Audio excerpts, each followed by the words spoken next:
Você pode abrir sua Bíblia comigo em Abacuque, capítulo 1.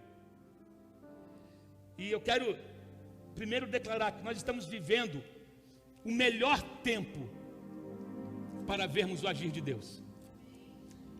Você é um privilegiado de estar vivendo esse tempo. Nós somos privilegiados por estar vivendo nesse tempo, nessa estação, porque nós teremos o que contar para as futuras gerações. Não apenas do que Deus fez no passado, mas do que Deus está fazendo hoje. Gerações serão alimentadas por aquilo que, por testemunhos que estão surgindo desse momento, dessa fase que estamos vivendo. Mas certa vez Abacuque orou para Deus e falou o seguinte: até quando, Senhor, clamarei por socorro sem que tu ouças? Até quando gritarei a ti violência sem que tragas a salvação? Abacuque está vivendo um momento, como profetas vivem esse momento, um momento de indignação, de ver o que está acontecendo, e de orações sendo feitas, e parece que a resposta não vem. Ele está indignado. E quantos de nós às vezes nos sentimos nessa mesma situação e condição que Abacuque estava, achando que Deus está tardando, achando que Deus esqueceu de nós, achando que Deus perdeu o time. Deus não perdeu o tempo. Deus não perdeu o tempo. E nós às vezes questionamos, sim, eu já falei isso. Questionar a Deus não é pecado. De você chegar para Deus e falar: Senhor, por que isso está acontecendo? Senhor, até quando? Não fique. Deus não se sente ofendido quando ouve esse tipo de oração. A Bíblia fala que Deus nos conhece, Ele conhece a nossa estrutura, e Ele lembra que nós somos pó. Ele nos criou, então Ele sabe exatamente o que está fazendo, Ele sabe a nossa estrutura. A questão é que todas as vezes que nós deixamos que esses pensamentos façam ninho na nossa mente, nós podemos nos precipitar. Quando Deus disse para Abraão para sair da terra dele, e veja bem, Abraão era um idoso, pastor Leandro, tinha 75 anos de idade. Eu tenho para mim que não estava nos sonhos de Abraão começar uma vida nova com 75 anos de idade. Só que Deus é o Deus dos tempos e das estações, dos ciclos. Deus enxerga o que ninguém enxerga. Deus enxerga projeto onde todo mundo só vê um monte de lama. Deus enxerga um prédio construído. Deus enxergou uma nação de um idoso.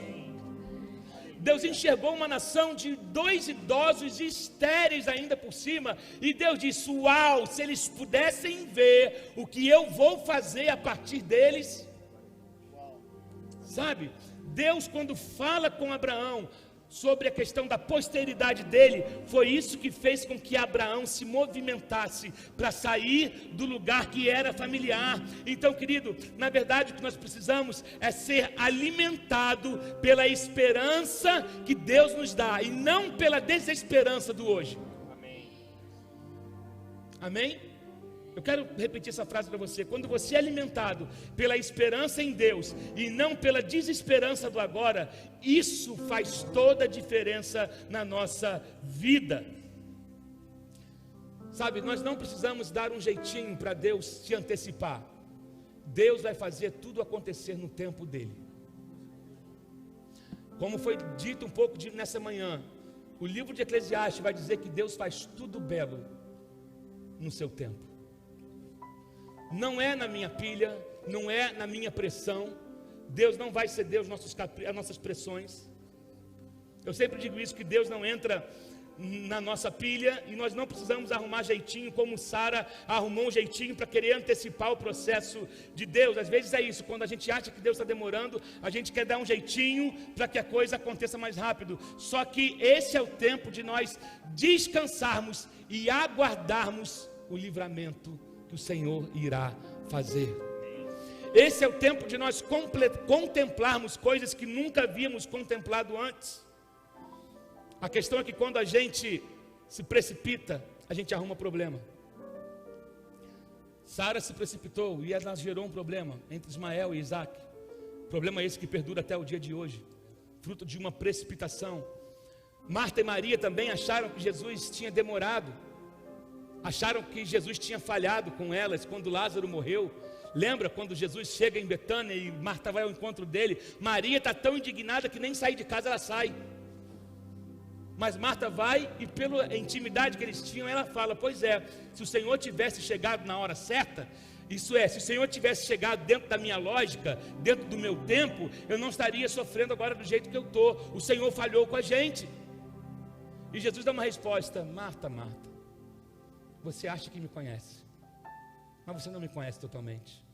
Eu sou a ressurreição e a vida, e aquele que crê em mim, ainda que esteja morto, viverá.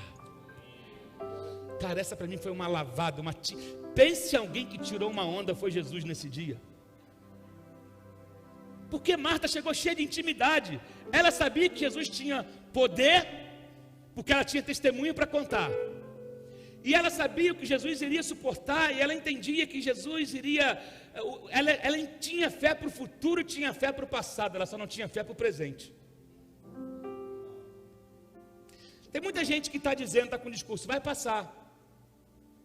E tem muita gente do muito testemunho daquilo que Deus já fez no passado, mas está com dificuldade de crer para hoje. Deus quer ativar a sua fé para hoje. A sua fé tem que funcionar hoje. Por isso que Jesus disse para Marta, disse, olha só, aquele que crê em mim, ainda que esteja morto, viverá. Ele disse, eu sou. Ele não disse, eu fui e eu serei. Ele estava se referindo, no presente.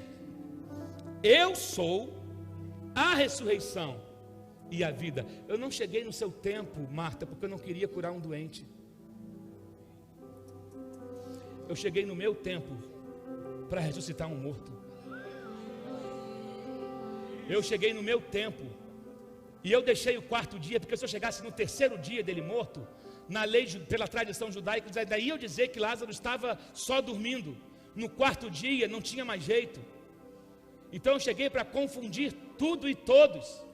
E eu cheguei para atrair todos a mim, já que eu não podia entrar na cidade, Marta. Eu trouxe a cidade para o cemitério. Tudo que Deus faz, tudo que Deus tem para mim é bem melhor. Tudo que Deus faz é bom.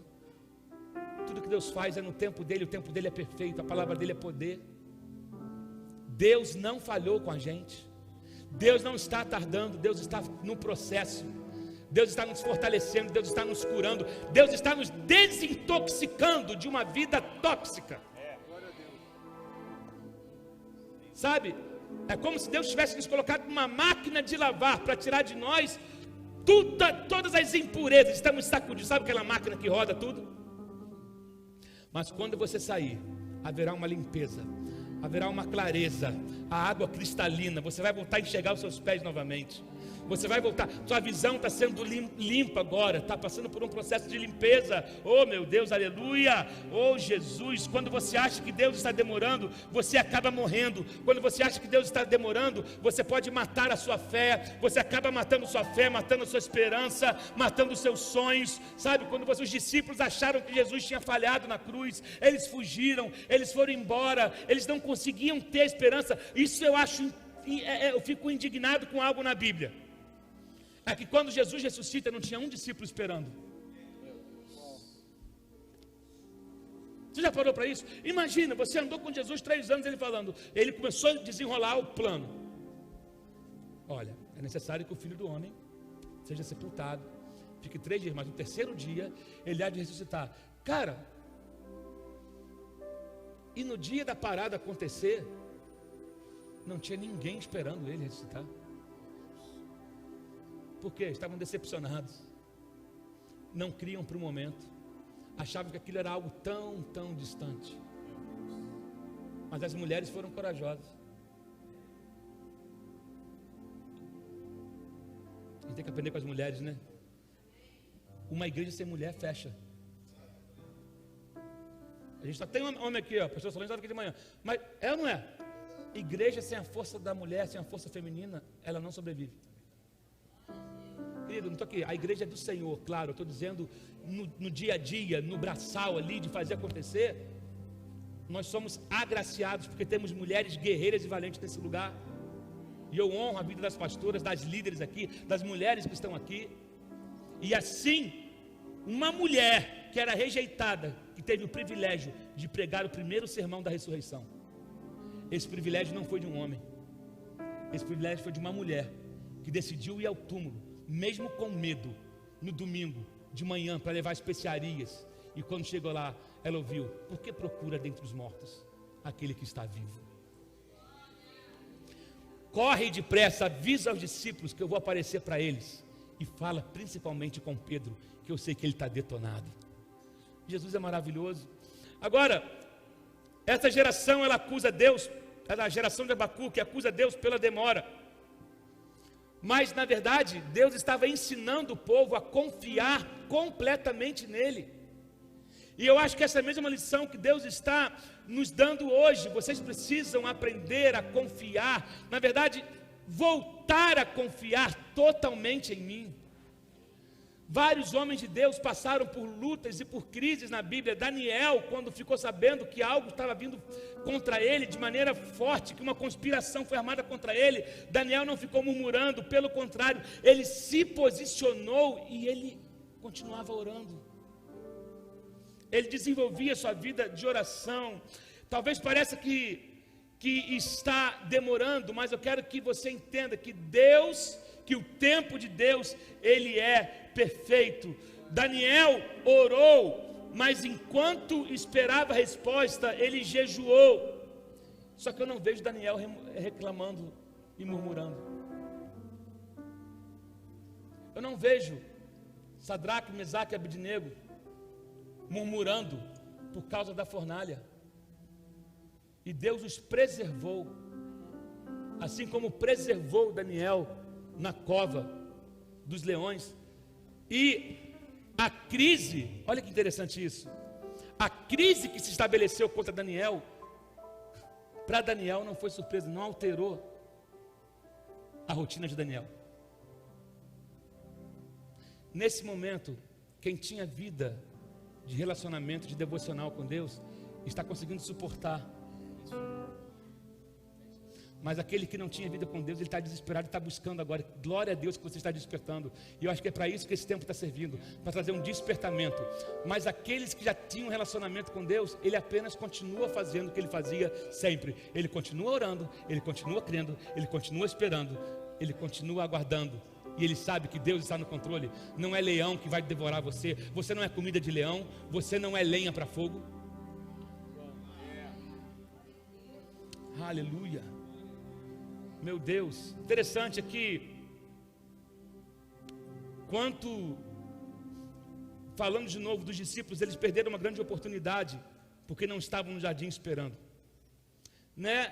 Deus tem os seus caminhos. Em Deuteronômio vai falar o seguinte: Deus disse o seguinte: eu escolhi andar com vocês por um caminho mais longo, para que vocês aprendam a lutar com as minhas armas e não com as suas armas.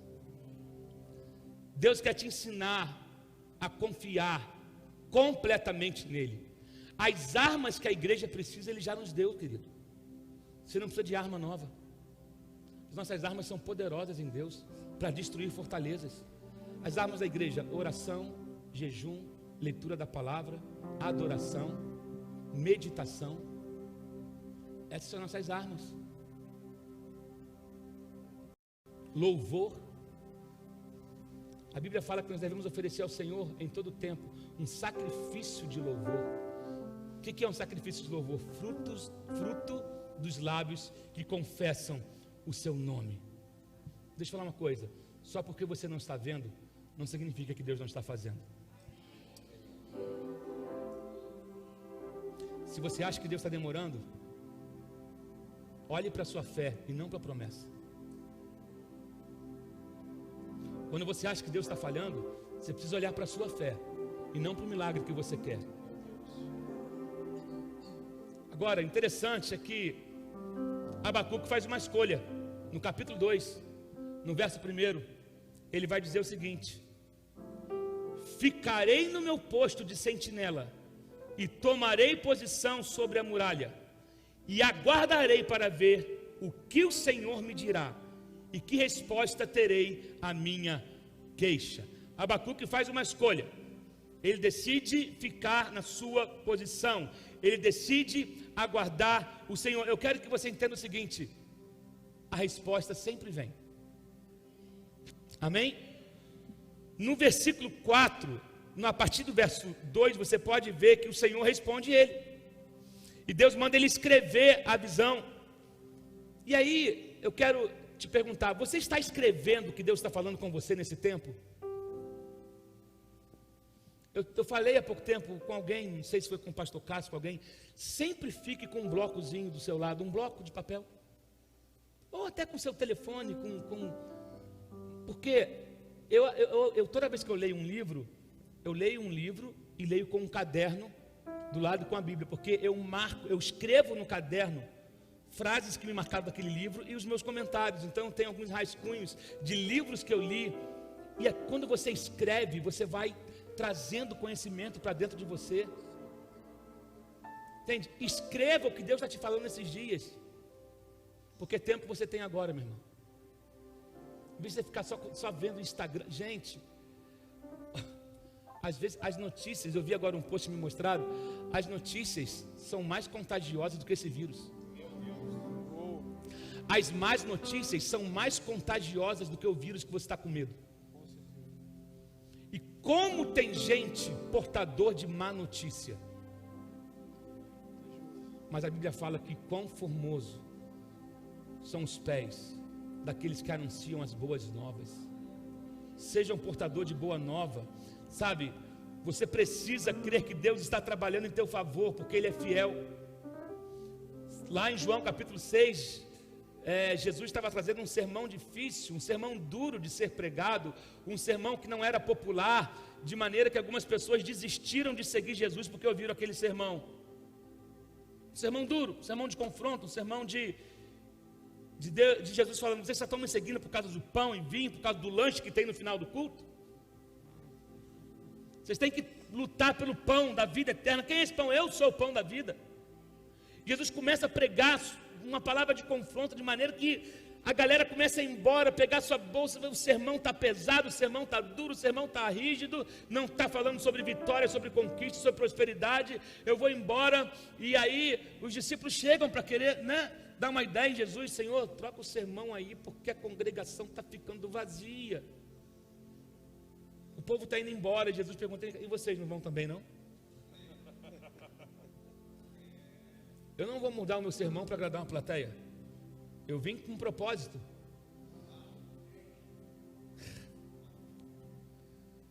Eu não vou mudar a mensagem para ter mais gente me seguindo. Eu vou entregar a mensagem como ela é. Aí ele fala, oferece para os discípulos a chance: vocês não querem ir embora também não? Podem ir. Aí Pedro: Senhor, é o seguinte, para onde iremos nós, se só Tu tens a palavra de vida eterna? Você está escrevendo a visão? Você primeiro precisa escrever, você precisa ver pela fé antes de você tomar posse da visão. Porque Deus está preparando a nação agora para colocar a gente no nível, ou na estação, ou no lugar que Ele quer que a gente entre. Interessante que a visão não fala do começo, mas a visão fala do fim. E como eu sempre digo, Deus começa pelo fim. O Cordeiro foi morto antes da fundação do mundo. Assim, quando Jesus nasceu, Ele já havia ressuscitado na eternidade. Eu quero que você entenda o seguinte: Deus já estabeleceu um fim para você. Comece a enxergar o final. Comece a enxergar as promessas que Deus fez sobre a tua vida, que ainda não se cumpriram, não se realizaram. Começa a escrever o que Deus está te mostrando nesse lugar, porque Deus é fiel para cumprir. A Bíblia fala que melhor é o fim das coisas do que o seu início. Melhor é o final das coisas. Porém, oh meu Deus, quando você chegar no final, você vai dizer o seguinte: valeu a pena. Valeu a pena cada fase do percurso. Na verdade, você precisa aprender no meio do caminho. O percurso, as estações servem para nos ensinar. E quando nós chegarmos ao nosso destino, o assunto vai ser o que nós suportamos no meio do caminho. O que eu aprendi no meio da jornada. Querido, A Bíblia fala que o justo viverá pela fé. O justo viverá pela fé. Então eu volto a repetir: se você acha que Deus está demorando, não é hora de olhar para a promessa, é hora de olhar para a sua fé. É hora de você olhar para a sua fé, porque aquele que prometeu, Ele está fazendo. Deixa eu falar uma coisa: nenhuma fé nasce grande. A fé começa minúscula, mas ela vai se tornando grande. Ela vai se desenvolvendo a partir do momento que nós somos expostos aos desafios e às crises provocadas. Eu quero convidar você. Um amigo meu escreveu um livro, o pastor Fernando Moreira. Eu vou pegar o título do livro dele e deixar como uma sugestão para você: se torne uma crise para a crise.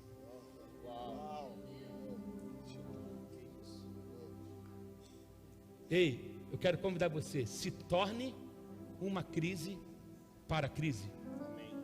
Davi foi uma crise para a crise. Quando chegou, o exército estava em crise. Golias e eles com medo. Chega um garoto e fala: eu vou ser uma crise para esse cara. Eu vou ser uma crise para essa crise. E porque ele chegou cheio de fé, o Golias, o gigante, caiu ao chão.